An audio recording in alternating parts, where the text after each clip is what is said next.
is Wednesday, October 5th, and it is FFA pre-district livestock judging at Valentine. The bus leaves at 5:30 a.m.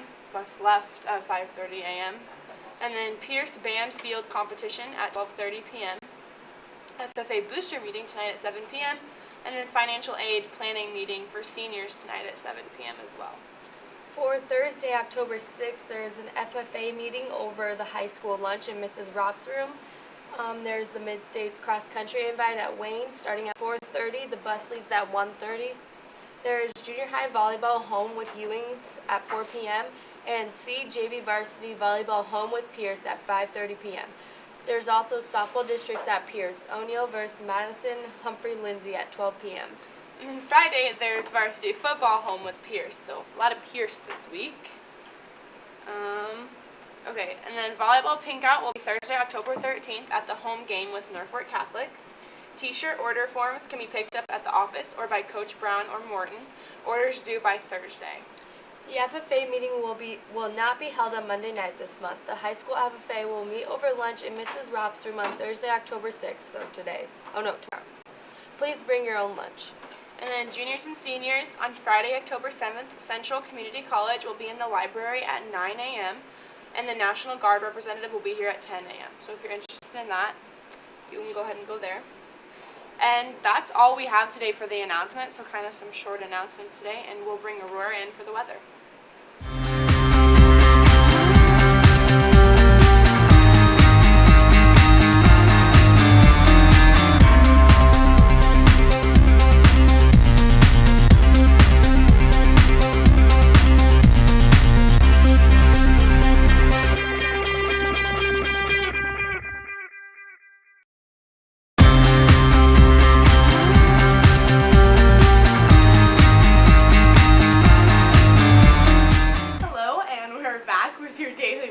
I'm Aurora, and this is Michaela.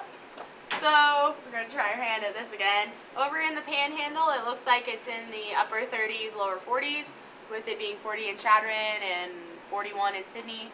And is that Alliance 35? Yes. I'm trying. Over Ainsworth, in the middle state area, it's upper 40s, lower 50s. Looks like down there in McCook. And what's that one? Up a little bit. Good. Oh, Imperial. Imperial, and it's in the 50s.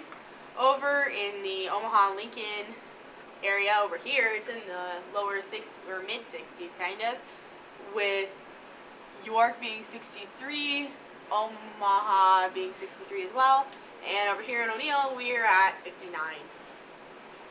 Whew. So now to our daily weather.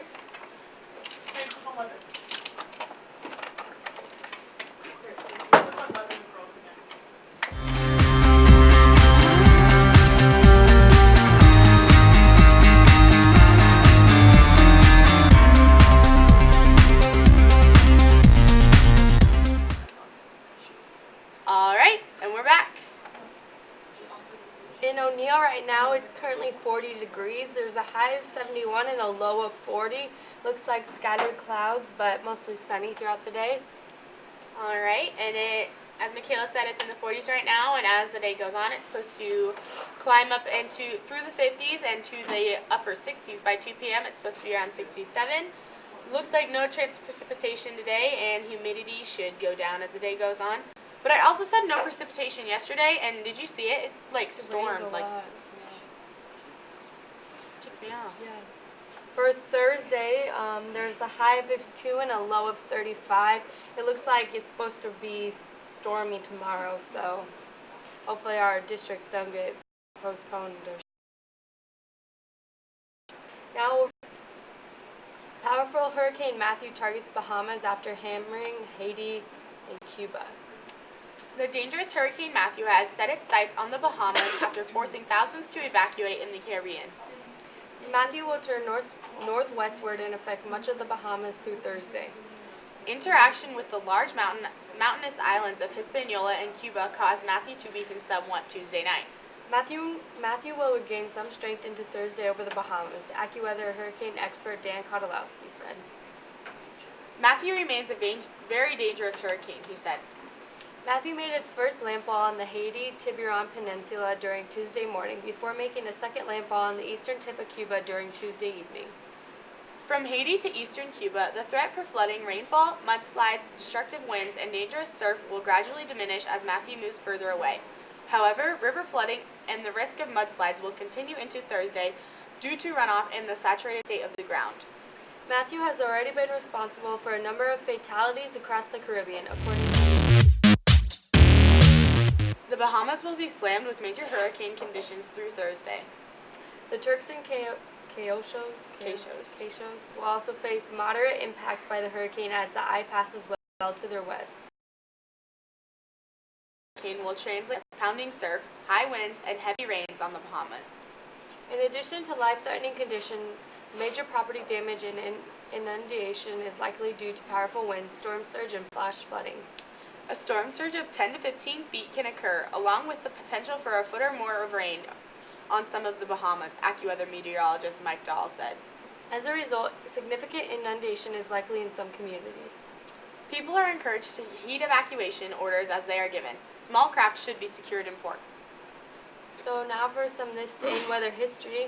In Jacksonville, Florida in 1991, a total of 2.38 inches in 6 hours caused severe flooding. Over 10 inches of rain fell during the past week. In the Hawaiian Islands in 1999, 12-foot surf on the south shores of the islands. Some roads and Can flood on Susquehanna and Delaware rivers. High stage of 22 feet at Harrisburg. Wet season culminates in heavy downpours. that was quite the name. I know. I Our- don't even know how to say that. That's all right. All right, well, it looks like that's all we have for your weather today. Now we're going to kick it over to Cam and Al in the morning.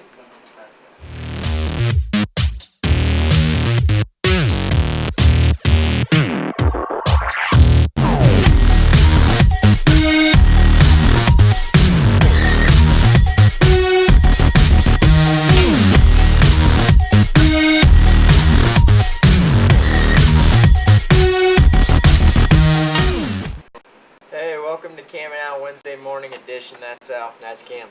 Today there isn't going to be a whole lot going on. Of course, it's a Wednesday, but Marching band competition. we're gonna recap yesterday.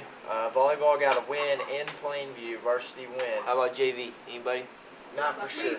Sweeped them. Sweet. Sweeped C-team 'em. JV varsity kicked for tails. Emily Morrow is your set the bar player Player of the game, so shout out to her. She's on the NCN. trending staff. We don't really talk about her much here. That's 2-0 for the lady varsity She's not really Eagles. on the sports staff. She's more on the trending staff, so we don't really see her face on this section a lot, but we're going to give her a shout out for her awesome performance. Sounded like she had some good kills and blocks. She tried some new things. Set 10, I don't know what that means, but something to do with you set the ball up and you hit it. So, Yep.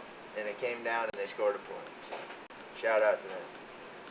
Hopefully they just keep it going. They're actually Two in a row. right, Emily? Going for 3 against Pierce on Thursday. Play Pierce on Thursday, so good luck to them. Hopefully they get another one. Definitely working hard and it's paying off lately. Oh yeah, that's it for O'Neal. That's it for O'Neal Sports and national sports. Postseason baseball Got started underway last night. night. The Blue Jays played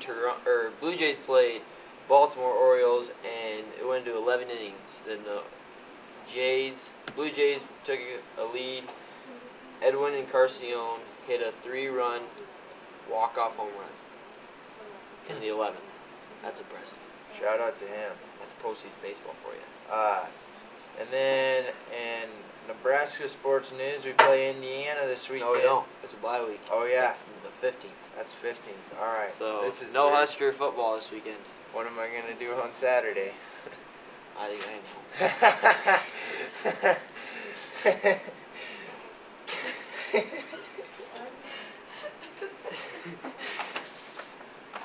Sorry. Anyways, and Golden State Warriors are looking good, so shout out to them. All right. I think we're good. that's We're all done. we got. See you later. All right.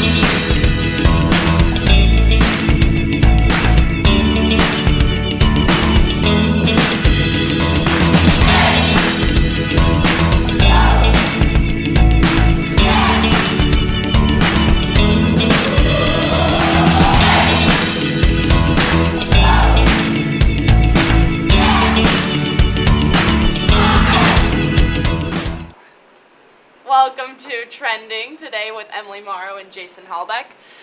Today's we're going to talk about businesses in O'Neill, kind of just trending in O'Neill. And of course, the biggest kind of trend right now is the Blarney Stone closing. I know, it's kind of sad. It's a kind of a sad moment. I mean, my family goes there for supper all the time. Our and then football team goes there for breakfast every Friday. You got we go there after church on Sundays. I mean, they have our meals memorized. Yes, their staff is amazing. I know Amanda Pischel used to work there, and she said that those are the best bosses she ever has had. And they get your food out quick. It's good food. It's just. It is really good food. It's a sad time in O'Neill, Nebraska. No, a sad time known in history was when TSA closed. Okay. It is really sad because Blarney Stone is kind of that iconic business that O'Neill's kind of. Yeah, it was something everything kind of revolved around. Like if something big was going on, hey, let's go to Blarney Stone and go get something to eat. Yep, or any meetings were always held in the Nebraska room. You have over St. Patrick's Day, the Nebraska room hosts. They serve meals for the fun run. You have poker night every Wednesday night for the adult crowd. That's going to be a big loss. I know after football, we always have our team end of the year meeting banquet there. there. Also, the Blarney Stone is kind of, it's just good food. Like, Yeah. It's a special place in my heart. Yeah, Holds a special place in in your heart. Campbell's heart. I kind of wonder what it's gonna become. I want it to Yeah. become another restaurant because losing two major restaurants in O'Neill is kind of bad for business. I think losing the Blarney Stone and Tia Zia all in the same year, kind of hurts us. I feel like a nice restaurant needs to open back up there. Hopefully they put in like Jim Jones or Raising Cane's? Yeah. Okay, we're not taking these ideas. I think a nice sit-down restaurant should be there. Another steakhouse, a sports bar, an Irish pub. I don't really care. Good food's good food, but that's all we have today for trending, and we'll see you tomorrow. Oh, wait, don't.